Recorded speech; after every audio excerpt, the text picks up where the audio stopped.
जिस शख्स ने कहा कुरान की बुनियाद पर उसने सच कहा। अपना फलसफा है, अपनी मंतिक है, अपने उसूल हैं, कुछ जमाने के फरसूदा खराफात भी हैं, कुछ फलसफे भी हैं, लेकिन जहां कोई शय कुरान की बुनियाद पर कही जा रही हो, सदका, उसने सच कहा। वमन आमिला बिही उजरा, और जिसने कुरान की हिदायत पर अमल किया उसका अजर अल्लाह के यहाँ महफूज। उजरा के मानी क्या? उसे अजर दे दिया गया, उसके लिए नवीद है। रियाकारी ना हो, अपनी इल्मियत की, अपने इल्म की धौंस जमाना मकसूद ना हो, खुलूस हो, लिल्लाहियत हो।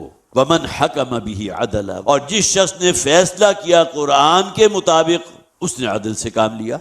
कलाम किसका है? वो ज़ात जो सरापा अदल है, जो निज़ाम उसने कुरान के अंदर दिया, निज़ाम अदल व क़िस्त, वो उस ज़ात का दिया हुआ है जो इंसान के फितरत का सबसे बढ़कर जानने वाला है। इंसान की खैर किस रस्ते में है, क्या चीज़ उसे सजेस्ट की जा सकती है, वो तो हमारे रब को मालूम है ना।